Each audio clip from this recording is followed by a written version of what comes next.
Hello there, and a very big welcome to you. You're joining us live at the Guiana Space Center for the 7th launch this year.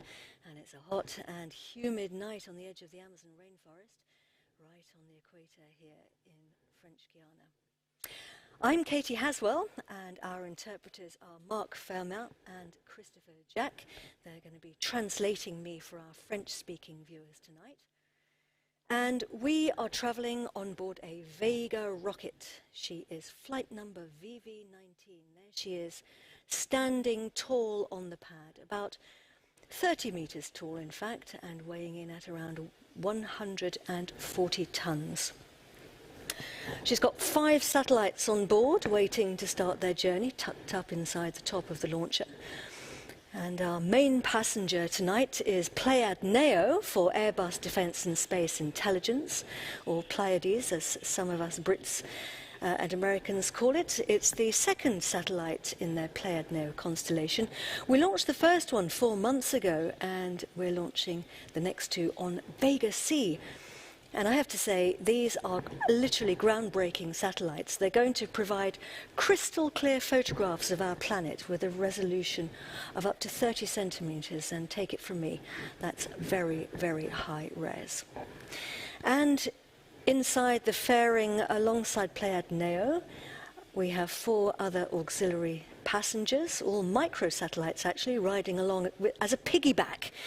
They are BRO-4, for the European company Unseenlabs. And then we have 3 satellites for the European Space Agency. They are SUNSTORM, Fly My Satellite LEDSAT, and RADCUBE. And you can see all of their logos there on the fairing. So we're scheduled to launch in just under 7 minutes, 7.5 minutes. And the countdown's up on the top right-hand side of your screen. At this point before the launch, all eyes are on what we call the status panels. Here they are, right-hand side of the screen there. They're showing us basically the status of all the systems across the base which send their go, no-go status. And they're up here on these panels. So they're showing us 3 main systems primarily. We've got the range, which is basically the base, and the tracking stations dotted along the flight path, and also the rocket and the status of the pads. And then, of course, at the bottom we've got Meteo, which is the weather. We've had the last weather forecast about 10 minutes ago, and that was all green, so that's good to know. Looking here at the operational teams inside the fishbowl, this is the flight desk, or the flight directorate. These are Arianespace top management. Going to be on the phones, no doubt, throughout the flight. They will be taking all the decisions in the event of unplanned situations. And we have a number of different teams working within the Mission Control Center, and each one of those teams has their own dedicated desk within what we call the fishbowl. I don't know if you can see, they've got glass between them and the VIP seats on the other side there, which is why we call it the fishbowl. A couple of other key people. Bruno Gérard there, head of Arianespace Kourou. The fishbowl is made of very toughened glass to protect everybody, and it's actually, if you knock on it from the outside, the people inside can't hear what's going on. Many of these teams have actually been working in French Guiana now for some months preparing for today, and it's called the launch campaign. This campaign started on the 22nd of June with preparations on the launcher. The auxiliary passengers were prepared primarily partly in the Czech Republic. And operational teams for our satellites here. And also in French Guiana. And then the work had to start on the satellite itself. And here we've got the boards that everybody is looking at. You can see the status panels on the left-hand side there, showing us those status. We've got the time, the countdown times there on the left-hand side as well. images of the launch vehicle on the pad, and then we're looking at trajectory, etc.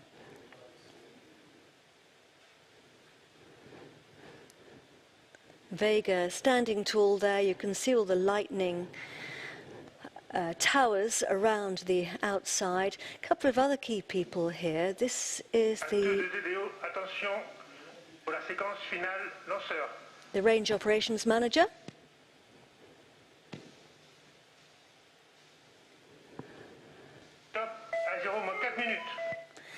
And he's just announced the beginning of the synchronized sequence, or the automated sequence, the last 4 minutes of the final countdown.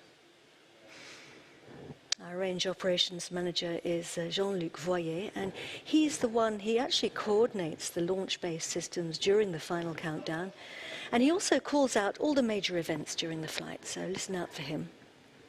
I'll be translating him throughout the flight, and he's going to be telling us what's going on and keeping us up to speed. In fact, everybody across the whole base will be listening to him, and indeed the men and women in the tracking stations, even in Australia.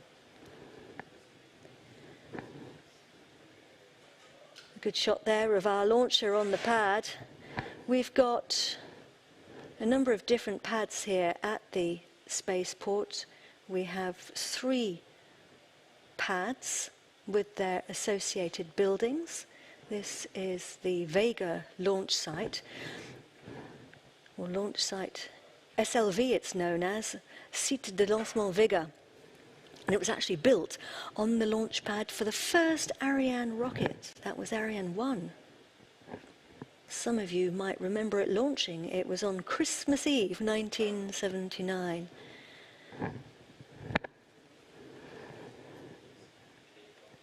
And then when we get a closer look, you can see the umbilical lines which are connecting the launch vehicle to the umbilical tower. And the feed lines are taking, here we have the teams from Arianespace, who are the link with the customer, program directors, Beatrice Romero and Fabrizio Fabiani.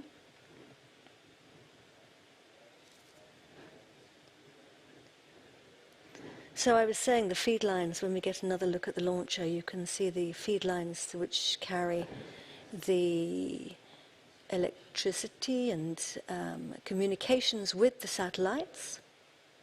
We call those the umbilical lines, and they get disconnected just before the launch. The final countdown started just over 6 hours ago. The mobile gantry was removed just under 4 hours ago. Now we're coming up to the final minute.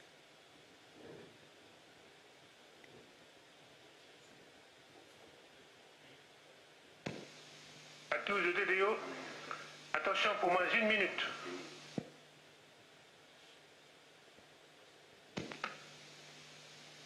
Top, à 0 moins 1 minute. And he's just announced that we are 1 minute to launch. We're delivering Pléiades Neo for Airbus Defence and Space, along with BRO-4 for Unseenlabs, SUNSTORM, LEDSAT and RADCUBE for the European Space Agency. I'm going to turn my mic off now and give our very best wishes to all the teams. Let's watch.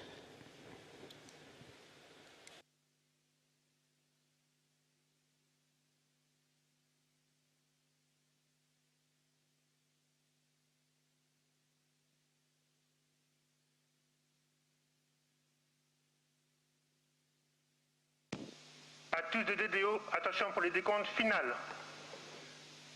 10, 9, 8, 7, 6, 5, 4, 3, 2, unité, top. Démarrage P80 et décollage VV19.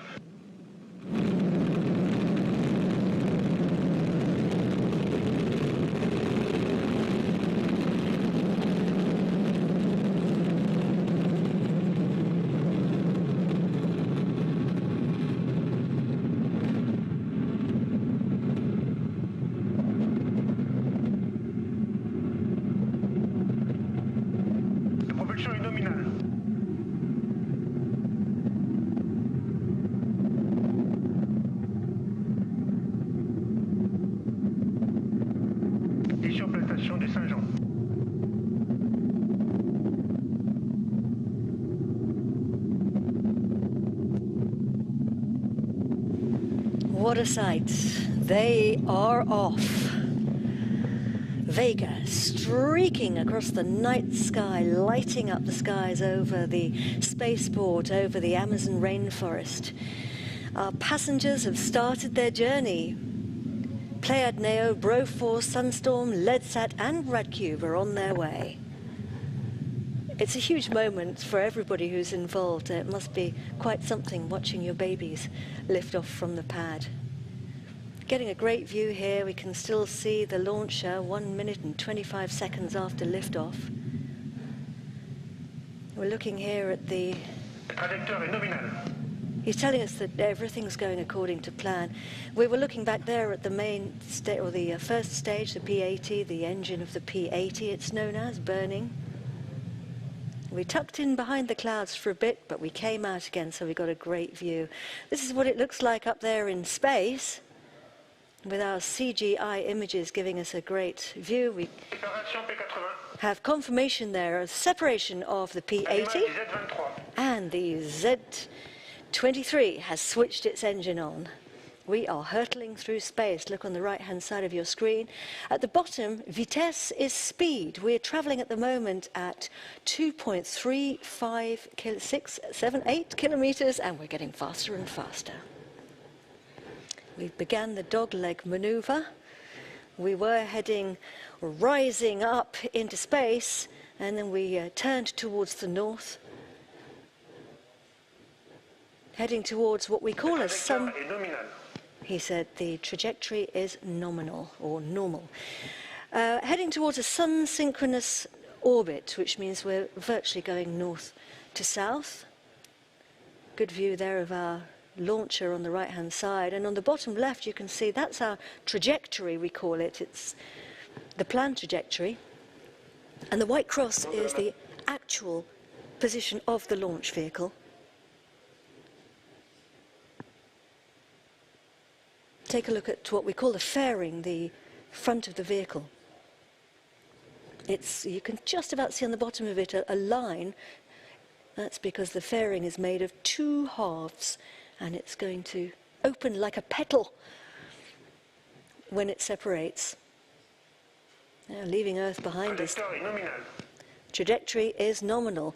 We're climbing. Look at the altitude, bottom right of your screen, 127 kilometers.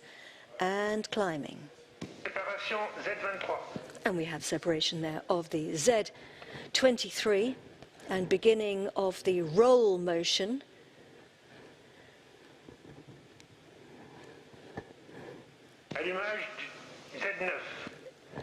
Switched the engine on of the Z9, the Z9 engine, and we have separated the fairing. Did you see how it came away? All perfectly planned. We don't need the fairing anymore because we're out of the friction of the atmosphere, so we're effectively in space. We are 149 kilometers high. That means we crossed the threshold into space about 50 kilometers ago. And look at that, you can see our satellite. For the first time, the gold structure on the right-hand side, that is Pléiades Neo. All folded up right now, all nice and neatly packed together, but later, after it's released, it'll unfold its wings, just like a butterfly coming out of its chrysalis.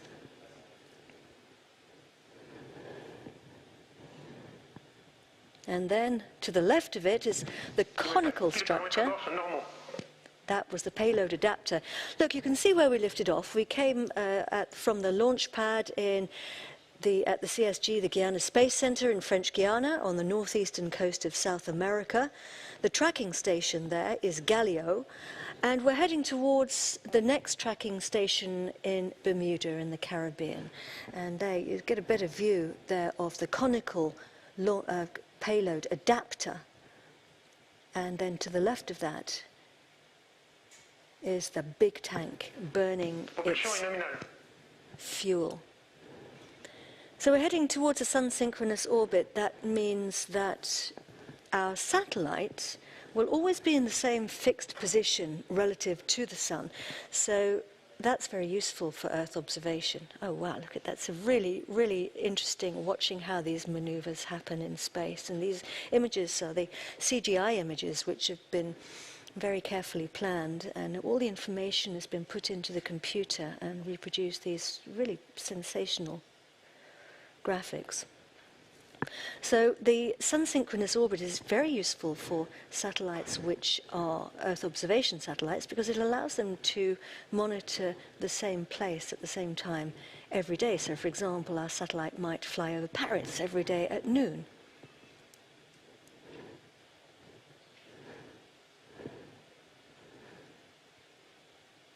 The launch is operating remotely. And there we go, separation of the final stage there, which means we're now really entering the next phase of our flight. The Z9, the third stage, has been jettisoned. And this means that the propulsion phase of the launch is now over. We've got ourselves away from Earth and we're on orbit, and we're getting a great view of the Avum upper stage. So this here, I'll describe that to you in a second when we come back to it, but right now we're looking again, we're heading... Right, we've picked up the signal at the Bermuda tracking station. Now, look at this. These boxes, which are attached to the payload adapter, are called deployers, and inside those are our CubeSats. Our CubeSats are made of 10-centimeter cubes, so they fit very, very neatly inside there. It's really quite beautifully planned. And later, once they get released, they're going to pop out of those boxes, just like jack-in-the-boxes. And they'll shoot out into space. So we're looking at the Avum, or the Avum upper stage. The white disk is where we have the vehicle equipment bay with the avionics, the onboard computer, that sort of thing, and obviously the propulsion. Everything's going well. And the upper stage has switched on its engine, that's confirmed. So this is really the next stage of the flight now, because the Avum upper stage is going to transport our satellites to their destinations in space. And that is a very, very important job, because each satellite has to be positioned in a very precise orientation and in a very precise location. He's telling us that the trajectory is nominal. And the Avum upper stage, it actually stands for Attitude Vernier Upper Module. I call it Avum because I'm a Brit, but it is often known as well as Avum. He says the pilotage, the piloting, is calm. And it's a very useful piece of kit because it gives us huge flexibility and allows us to perform all kinds of very complex missions. It means that Vega can launch all kinds of different satellites, and it's particularly suited to these kinds of Earth observation missions for governments, space agencies, and of course today, private companies. Bit of technical information. The Avum is 1.5 meters wide. It weighs approximately 1.3 tons. It's made of aluminium with titanium tanks, and it burns liquid propellant. Like many upper stages, it can switch its engine on and off. And it's the smart stage. It's the one with the brain. It's the clever bit. It's housing the computer, as I mentioned, the avionics and that sort of thing. And then attached to it is the conical structure, the payload adapter, which then allows us to attach our upper passenger, the Pléiades Neo main passenger.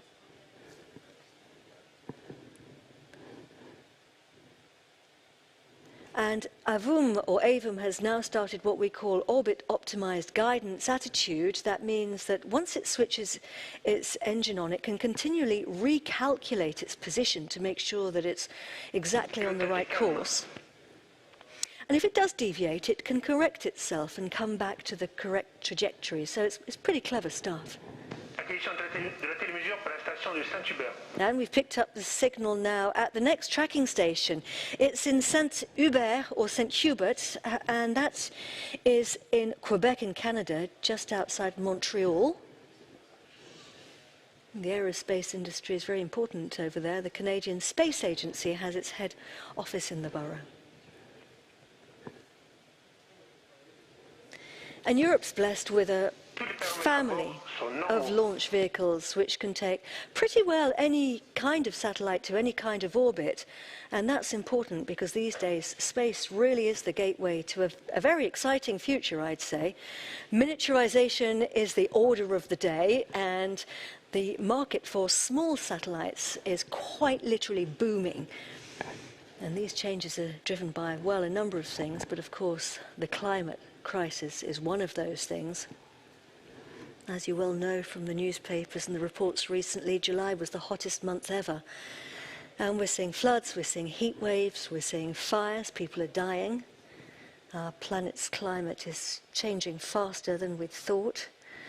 Airbus are doing their part. Their growing fleet of Earth observation satellites can really help to provide very irrefutable data for understanding what's happening to our planet. But it can also help us to plan for disaster management. Satellites and satellite images are all about knowing what's on the ground. So if you know what's there, you know how to adapt, and the more detail you have, of course, the more efficient you can be. So, for example, it might help in planning how to evacuate a hospital or an old people's home, for example, in the case of a flood, if you've got very, very accurate imagery. So this is important stuff. What we're doing today is very, very important. Well, the other thing, of course, that's transforming our lives is our hunger for the internet. We might be living increasingly online these days, you know, but the truth is we're really still at the beginning of this digital revolution. And in the next few years, if you were on an alien spaceship traveling towards Earth, you'd see thousands and thousands and thousands of little tiny satellites orbiting our planet and delivering high-speed broadband, keeping us all connected everywhere on Earth. It doesn't matter where you will be connected, and not just you, but your stuff as well, your things. All of these small satellites need to be launched into space, and that's where Arianespace comes in, because they have a lot of choice for different types of satellites, and they've deployed rideshare and piggyback options too, like today. Today we're on a piggyback configuration, all going well. And it just shows how Arianespace can adapt and offer their customers the very best solutions for their launch, because of course each launch is different. Vega and Vega C are particularly well suited to these kinds of missions, as I mentioned earlier, and that's primarily because Vega is very versatile and light, and she's small and she's flexible, and despite her diminutive size, she can carry lots of satellites at once. It's a fact. Good things come in small packages. Vega can offer various configurations for carrying its passengers, and we've got a number of different dispensers. One of those is called the Small Spacecraft Mission Service. It can carry multiple satellites at once, and it would sit, for example, between what we're looking at. We've got the satellite at the front, and we've got the payload adapter. Imagine it in between those two things on the image on the right side of your screen. And it first lifted off actually in 2020, and it carried 53 passengers. It's pretty impressive, isn't it? The new Ariane 6 rocket's going to have the multiple launch service. We're not using a dispenser today. Our innovative engineers have attached the CubeSats directly onto the payload adapter. So we're traveling light today, and that's actually quite beneficial because it's allowed us to move our flight path 15 degrees to the right, 15 degrees east, rather, to the right. Just shows. And that's actually good because it's been able to improve our chances of launching on time. And the reason that works is because sometimes high altitude winds can delay a launch, but by moving our trajectory 15 degrees to the east, we've been able to take advantage of those winds. So yeah, it's all very clever stuff. He's telling us that the propulsion's nominal, and that's good to hear. Right now, the AVUM upper stage. And he's confirmed the upper stage has actually switched its engine off. That's what it looks like up there. Right, so we are now beginning the orientation phase. AVUM is putting itself into the separation orientation, I believe, getting itself into the correct position so that it can separate the satellite later. Here we go. It's moving around into position.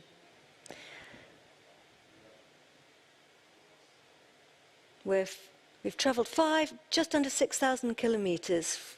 If you were to draw a line along the Earth from the launch pad. And we're now starting, well, we've started the ballistic phase, the first ballistic phase. Ballistic means that we're travelling without the engine, we're coasting without the engine. And we're also, if you take a look at the passenger, you can see we are twisting. We're actually, well, we're in the barbecue phase now. The barbecue manoeuvre is the technical term, believe it or not, yes? I love how they call it that. Lots of other very technical terms, but the barbecue is definitely my favourite. We're twisting as if on a spit. We're doing that to keep the temperatures homogeneous and even, because of course when you're facing the sun it's very hot, and when you're facing space it's very cold. And if you're interested, we're twisting at a roll rate of 2 degrees per second. And the trajectory is nominal. Shortly we're going to be going out of the range of the tracking stations. That's perfectly normal and it's all part of the plan. I'll let you know when the range operations manager announces that. But we'll be out of touch with the launcher for just over half an hour. We won't be getting any telemetry data from the launcher during that time. And then when we get back into range, the launcher's going to store, AVUM will store up all the information accumulated during that half an hour or so. And then when we get back into the range of the next tracking station, that's New Norcia down south in Australia, then there'll be a big download of information to that tracking station so that the teams here at the Guiana Space Centre can then find out what's happening to the launcher in real time and also analyse the information afterwards for future launches. So let's have a little chat now about our main satellite, Pléiades Neo. This is a very, very special satellite which Airbus has funded, designed and built. They already have a constellation of Pléiades satellites, and now they're launching the next generation, Pléiades Neo. There's going to be 4 of them. Arianespace is launching them all. We orbited the first one in April, and today, of course, the second one, and we'll be launching the other 2, as I mentioned, on Vega C. There we go, heading out over the North Pole now. And we've lost our connection now. We've gone out of the range of the tracking stations. For about 30 minutes, as he said. So yes, we've gone out of range of the tracking stations. We'll be picking that back up when we come back into New Norcia. Let's have a look at a film now and take a look at our main passenger, Pléiades Neo.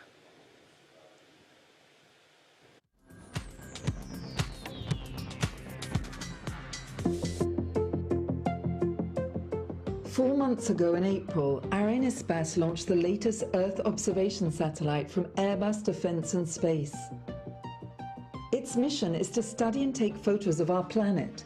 The data of the satellite is used, for example, in cartography, climate studies, security and territorial development. Airbus Defence and Space is both the manufacturer and the operator of this new satellite, the first in a fleet of 4. After 5 years of hard work, on the developments of our new Pleiades Neo constellation. We are actually exactly halfway through the deployment of this constellation. A satellite constellation is a group of several satellites. They have the same function and are shared in such a way as to ensure a common mission at all times. We have launched very successfully the first satellite in April. We got the first images and we are very happy with that. This picture of the Capitol in Washington, D.C. is one of the first pictures taken by the satellite, launched just a few hours ago. L'image est choisie volontairement pour le niveau de détail. On a à la fois la structure de la coupole du bâtiment, on a toutes les marques au sol, les quadrillages blancs. On peut probablement distinguer des gens. Ça, c'est les premières images. Elles ne sont pas encore réglées. 4 months after the first launch, the Toulouse-based aerospace giant is preparing to launch the second satellite in its fleet. On a ici une constellation de 4 satellites qui vont tourner autour de la Terre à une orbite de 620 km, donc altitude assez basse. Aujourd'hui, on lance le deuxième satellite Pléiades Neo, donc qui va rejoindre son petit frère en orbite, et à terme, on aura 4 satellites identiques. In the case of Pleiades Neo, one of its assets is its capacity to pass several times quickly over the same area to observe any changes. Ce qu'on appelle la revisite, on a mis sur le satellite un très gros téléobjectif. En ayant ce téléobjectif, on va avoir des détails très fins, mais on réduit aussi le champ. Donc, pour pouvoir couvrir des grandes surfaces, on a choisi de multiplier le nombre de satellites. This constellation is a long-awaited technological revolution in the world of observation satellites. Its resolution is 4 times higher than that of its predecessors. 30 cm de résolution, c'est cette règle.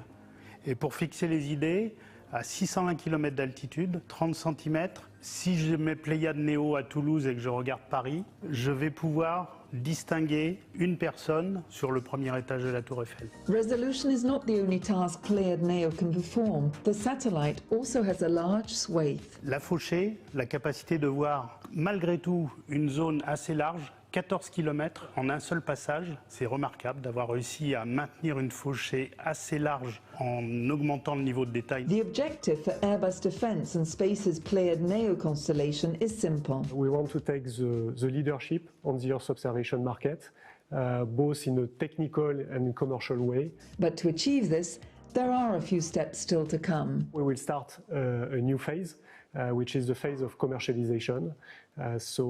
During the second part of 2021, we will open the different services and acquisitions of imagery to our customers all over the world. In September, we'll qualify all the imagery products, the one that we will deliver to our customers, and in October, we will deploy the latest issue of our information system to be ready for the ground opening early November. Pleiades Neo targets several markets, for example, mapping for general public clients like mapping agencies or large government institutions. Ici, sur Sydney, on voit ce que permet de faire le satellite Pléiades Neo. On a accès maintenant à des détails. On a un peu l'impression de voir une image d'avion, une image de drone. On n'aura pas besoin d'aller beaucoup plus près pour faire une cartographie très détaillée de la ville. Geolocation applications on phones or LBS, location-based services. En couplant des images très détaillées avec le positionnement GPS, on peut avoir des applications même de réalité virtuelle pour aider les personnes à naviguer dans la ville avec leur smartphone. It can also be useful for the maritime market. For example, images can help the Coast Guard in sea rescue operations or the surveillance of port activities. On voit ici qu'on a passé aussi une étape par rapport aux générations précédentes. On a vraiment une capacité de décrire le navire de manière très très fine et ça change vraiment la capacité d'exploitation de ces images. Pleiades Neo images can also be used to supplement the information received by the military with their own satellites. Ça démontre l'apport des 30 cm de résolution. On a la possibilité de décrire finement les objets, peut-être même dans certains cas de décrire l'armement d'un avion stationné sur un aéroport. C'est vraiment un progrès énorme. Aeronautics, forestry management or even agriculture. So many market possibilities for the constellation. On the industrial side, the work still continues. We are getting ready to have the second batch of satellites ready for launch end of April 2022. And of course, we'll continue to add new capabilities, new features to our system, and this will never stop.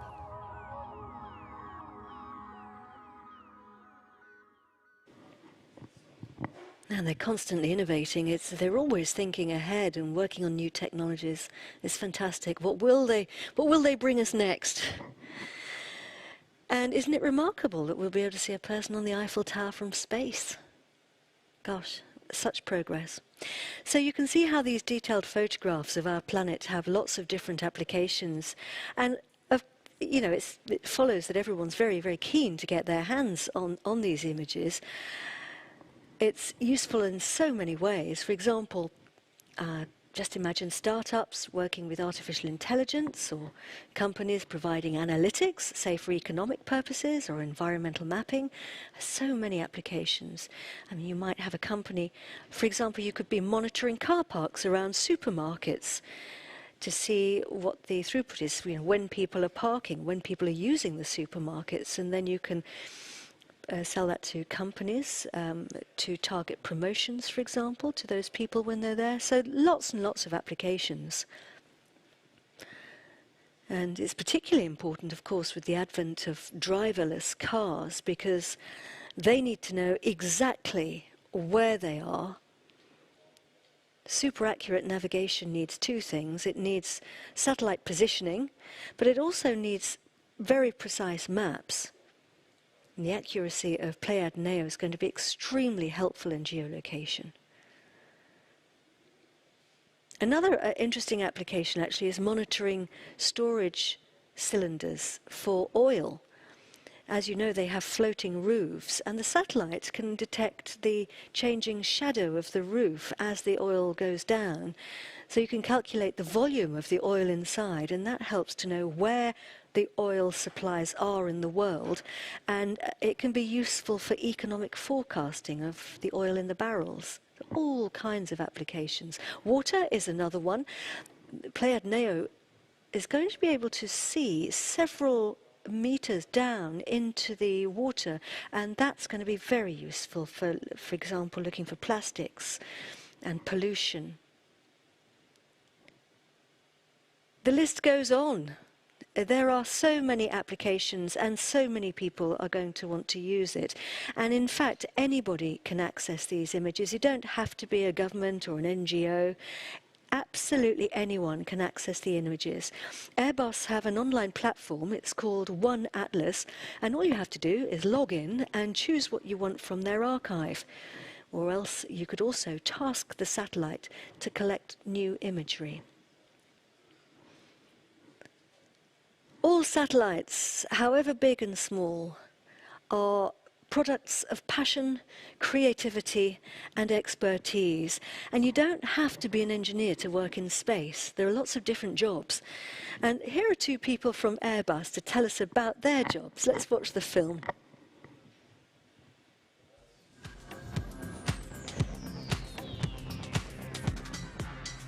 On ne s'est jamais rencontrés, c'est la première fois. Airbus, c'est une grande entreprise, effectivement. On a toujours l'occasion de rencontrer quelqu'un de nouveau.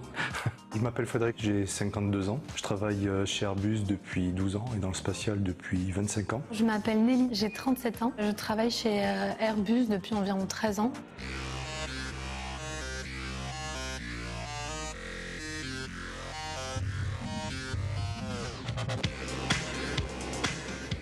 Je suis plutôt en fin de chaîne, toi tu es plutôt au début, voilà, dans la conception. Je suis architecte système du segment sol. C'est la partie du système qui est localisée au sol par opposition à la partie du système qui va sortir de l'atmosphère. Et donc architecte système, c'est la personne qui est en charge de comprendre le besoin. Souvent le client veut se doter d'un système spatial, mais pourquoi faire ?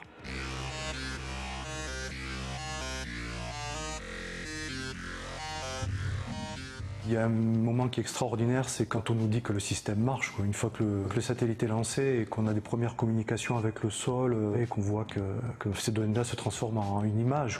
Et Nelly, si je comprends bien, dans l'exploitation, une fois que le programme est terminé, enfin que le système est livré, collecte d'images, programmation d'images. Je vais utiliser son système. Le métier de tasking spécialiste, c'est opérer les satellites, c'est gérer les acquisitions des satellites. Un client a besoin d'une image, on va faire en sorte qu'il ait l'image dont il a besoin.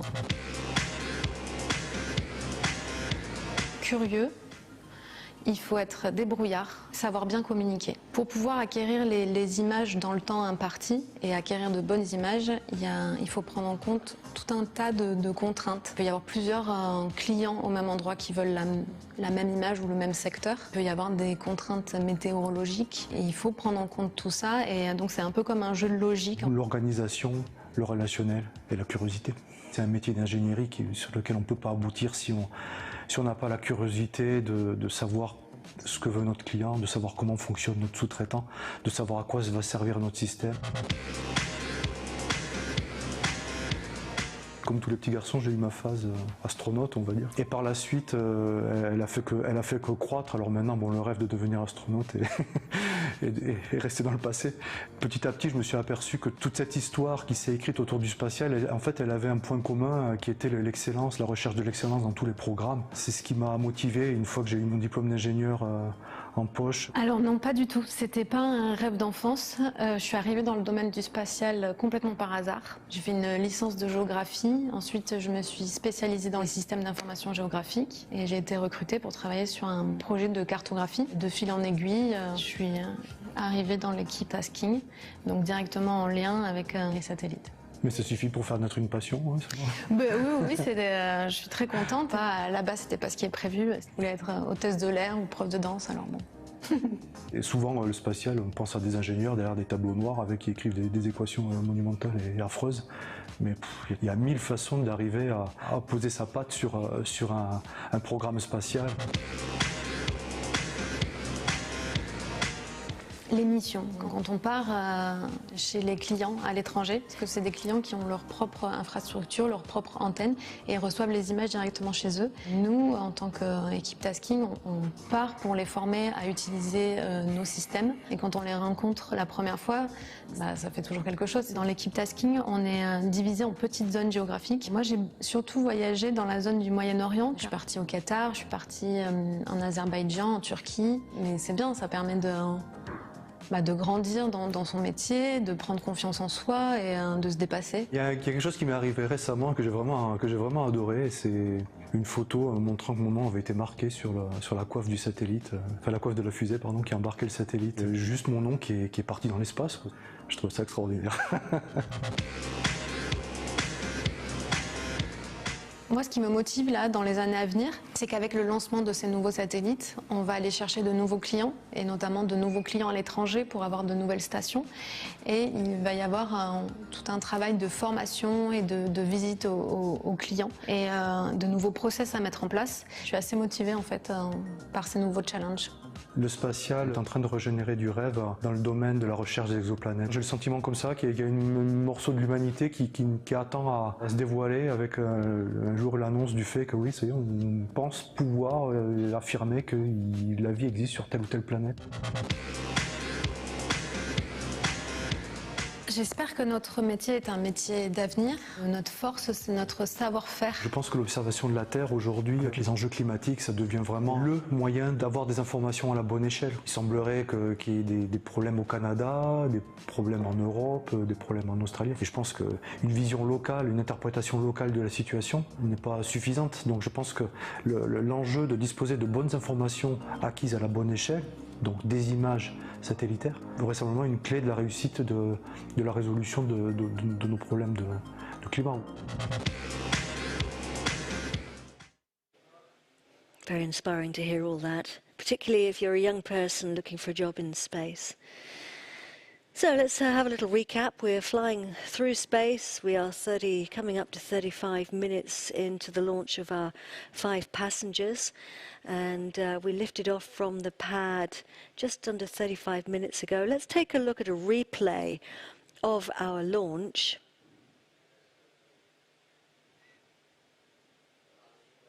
It was a very spectacular launch, actually. We're looking at the Mission Control Center here and the teams there. This is what it looked like. We lifted off from the pad at the Guiana Space Center on the northeastern coast of South America, lighting up the night sky. And the birds flying across the frame there. And our satellites went up inside that fairing. 5 passengers, Pléiades Neo. We've talked a bit about Pléiades Neo, but let's turn our attention now to our other 4 passengers. They're all babies, but in size only, I can assure you, they are CubeSats, and as I mentioned earlier, they're made of 10-centimetre boxes. And that's very important because they're cost-effective, because they're lightweight, and they can offer unique opportunities for businesses. That was a superb launch, wasn't it? Look, we tucked in behind the clouds, but we came out the other side and we got some really, really good views. So, on board we have BRO-4 for a company called Unseenlabs. It's made of 6 units, and BRO-4 is the 4th in their constellation for intercepting radio frequency signals from space. Now this is going to allow Unseenlabs to geolocate ships at sea using its own onboard technology to identify electromagnetic signals from vessels. So it's going to be very useful for the maritime industry. Our 3 other satellites are for the European Space Agency. We've got one called LEDSAT. It's made of 1 cube, so that's probably our smallest satellite on board. And it's an educational project with ESA's Fly Your Satellite program to help university students build, test and launch their own CubeSats. And LEDSAT was developed by the University of Sapienza, I should say, in Italy, and this is the 2nd time that we have launched a satellite for them. LEDSAT is going to investigate the performance of LED-based technology, so light-emitting diodes, and that's to identify and track satellites in orbit. So again, very, very important work, and huge congratulations to all the students for getting your satellites ready and on its way. It must be very exciting for you guys to have seen it lift off from the pad. So we also have SUNSTORM. Now these are 2 satellites which are dedicated to space weather. SUNSTORM is a 2-unit CubeSat. It was manufactured by Finland's Reactor Space Lab. It's going to detect the X-ray pulses produced by coronal mass ejections. Coronal mass ejections are the massive eruptions of material that come off the sun's surface. And they can be harmful, actually, to satellites and to things like terrestrial power and communications networks. So it's very important to monitor them, and that's what's happening there. This is important work. RADCUBE is a mission by an international consortium to demonstrate miniaturized instruments that measure space radiation in situ and the magnetic field environment in low Earth orbit. Now, I mentioned the coronal mass ejections traveling across space and bombarding everything in their way, and this is called, as I said, space weather. And RADCUBE is going to establish a system to provide space weather forecasts for companies and organizations like telecoms, for example, or energy, or spacecraft. And the platform developed by C3S is also going to be demonstrated in flight. So we have 4 really special satellites there alongside, hitching a ride alongside Pléiades Neo. We're in the ballistic phase. We're cruising without the engine. We're outside the range of the tracking stations right now. So I'm going to switch my microphone off for a bit and come back to you at 2:36 Universal Time. That's 11:36 at night in Kourou, and that's 4:36 in the morning here in Paris and elsewhere in Europe. We'll see you shortly.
to the launch of 5 passengers, VV19.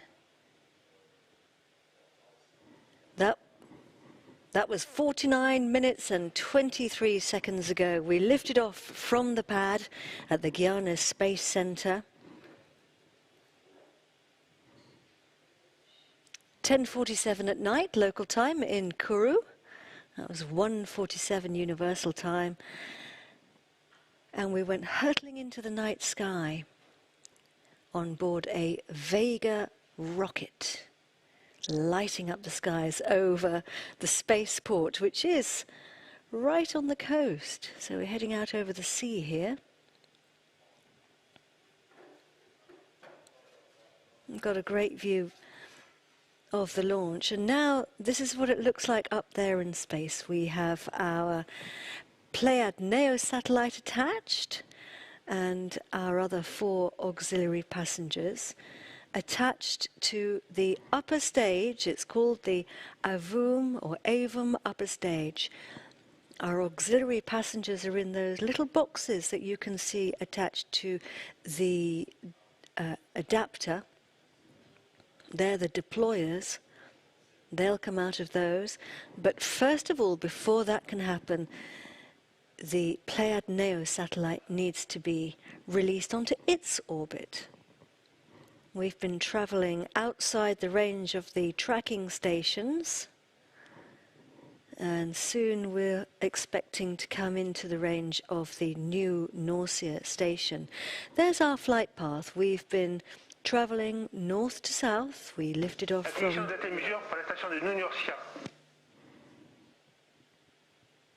and we've got confirmation there that we've picked up the signal in the new Norcia tracking station.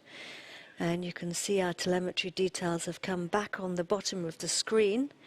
And we're traveling there at a speed, vitesse, of 7.55 kilometers. We're at an altitude now of 619 kilometers, and that's where we need to be to release our first satellite. We've crossed the planet. We've done nearly, I think it says 18, just over 18,000 kilometers. If we were to draw a straight line along the Earth, we've traveled that distance, so it's pretty impressive. Flying now over, or heading out towards the south, the west of Australia. And he's telling us that everything's normal. So we will have downloaded a lot of information from the AVUM upper stage to the tracking station in New Norcia. That information helping the teams at the Guiana Space Center, the telemetry teams, or the CVI as it's known there, to give us this telemetry in real time and let us know how things are going in real time. They then pass the information on to the range operations manager, who calls it out.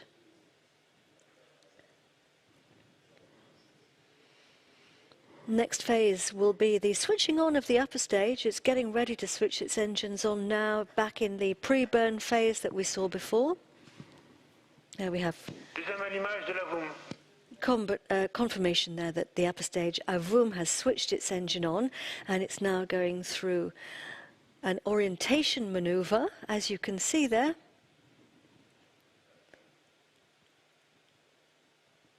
It's quite impressive watching it. Quite impressive watching it all. It all looks like everything's happening in slow motion, but the truth is we're hurtling along at just under 8 kilometers, 7.5 kilometers per second. Per second, let me just drive that home for anyone who's never seen a launch before. Not per hour. And we've climbed now to 623 kilometers altitude. Look at the line of our atmosphere, the blue line of our atmosphere on the edge of the planet. That's what's protecting us and keeping us safe, and we need to keep it safe.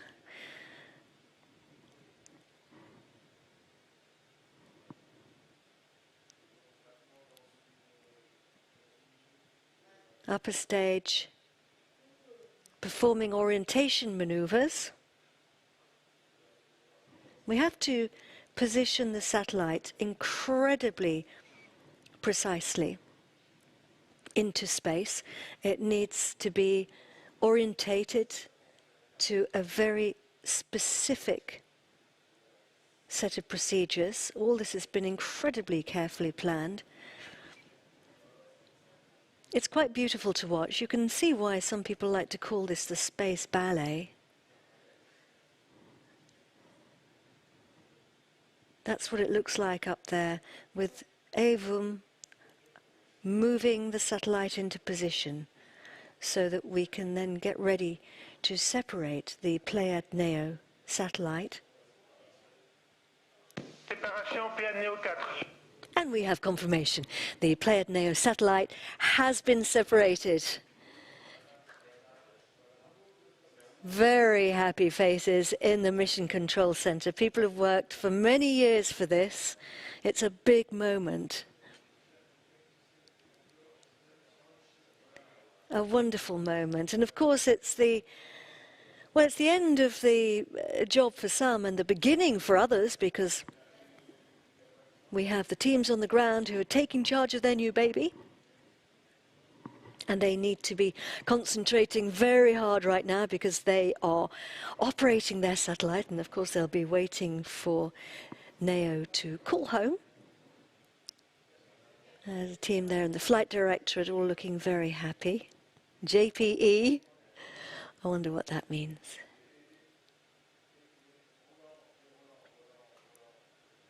So we saw Pléiades Neo there moving away gracefully from the mothership.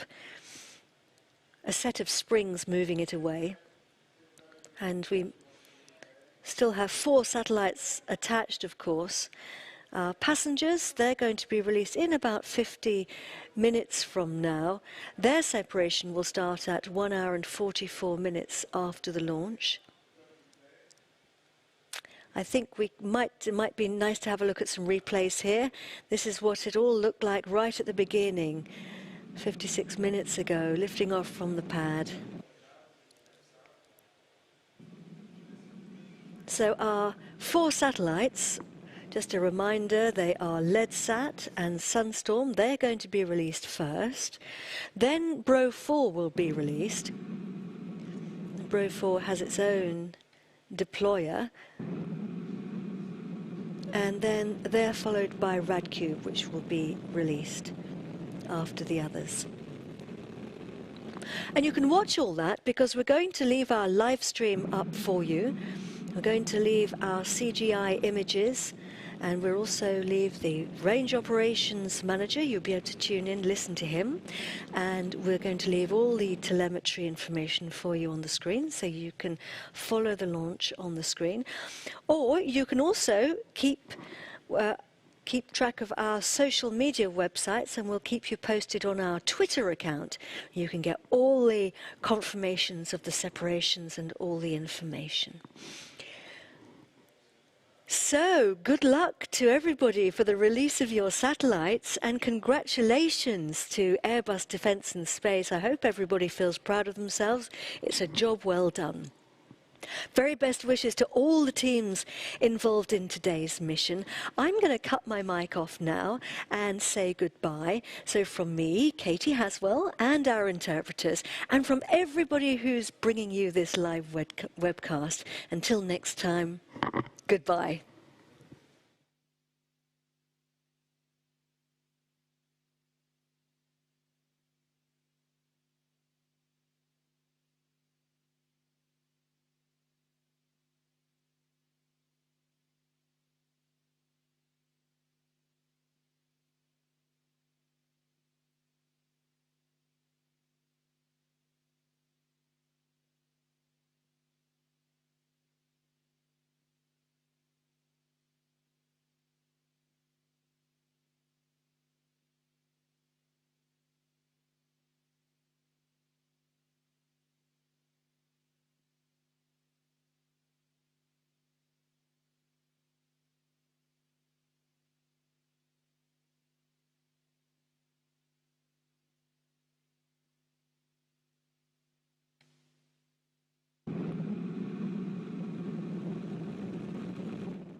La trajectoire est nominale.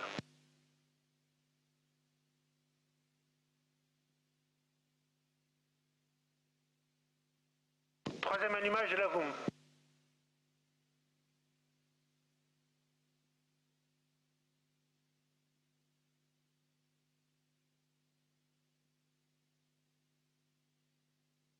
Extinction de la VOOM.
Perte attendue de la télémesure.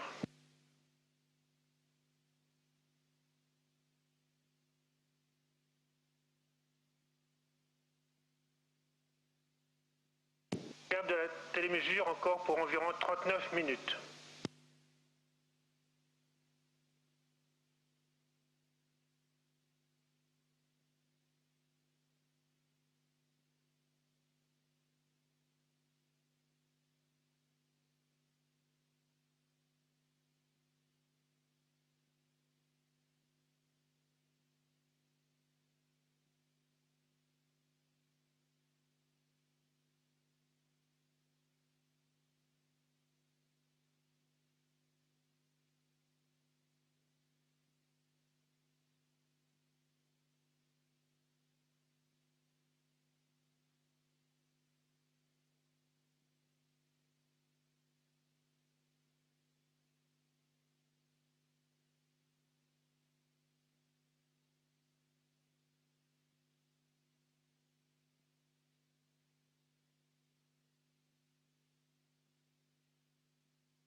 Acquisition de tes mesures pour la station de Galio.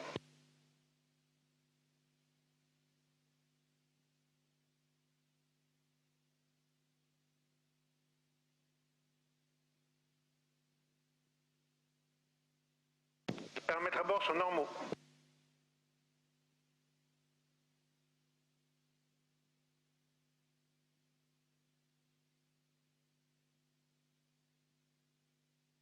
La trajectoire est nominale.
La trajectoire est nominale.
La trajectoire est nominale.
attendue de la télémesure.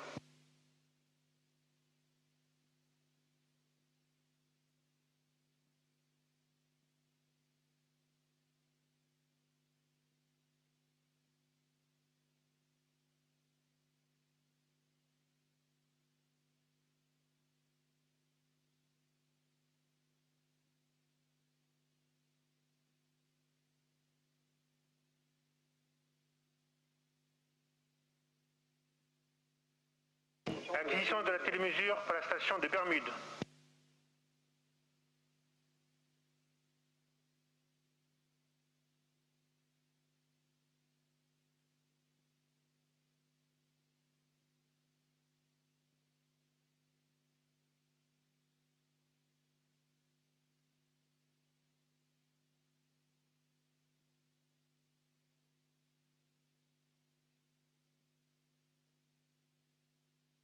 Tous les paramètres à bord sont normaux.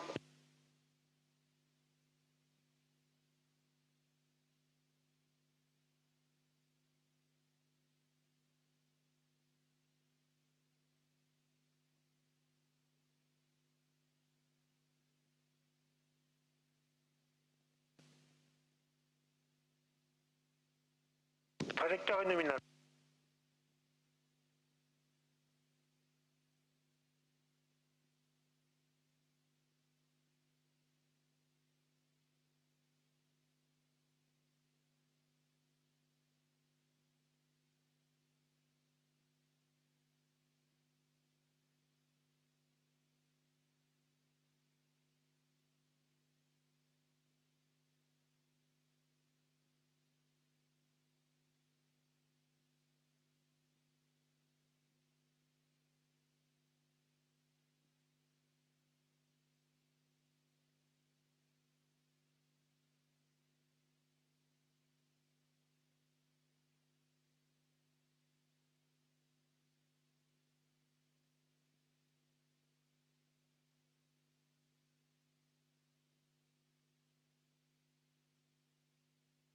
Quatrième allumage de la VOOM.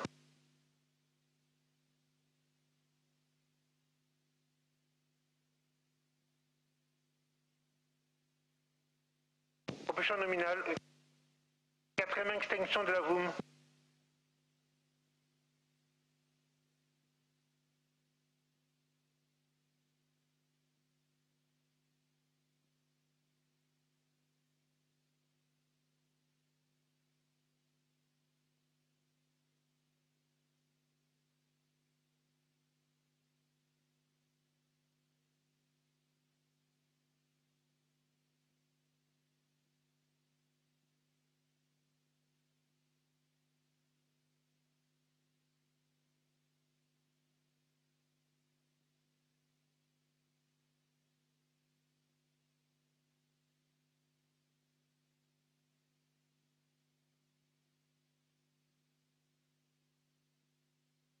Séparation Pléiades Satellite et SUNSTORM.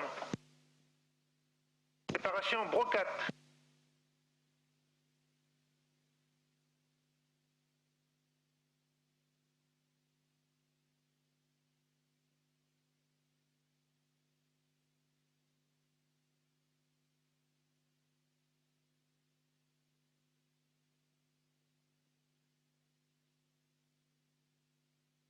Acquisition à Saint-Hubert.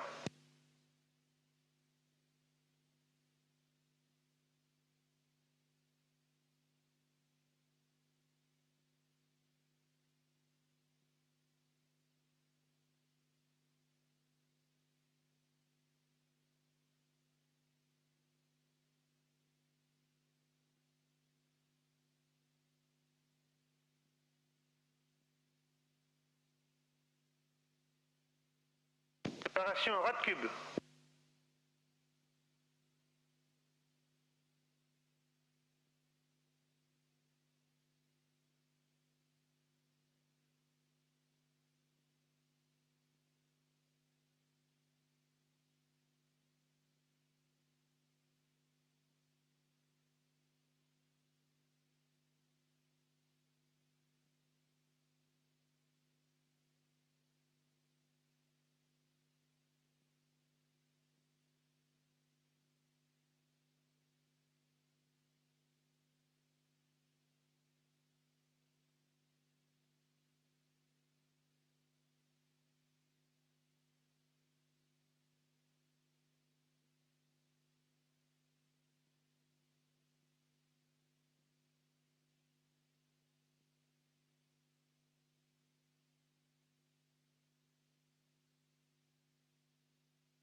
5e allumage de la VOOM.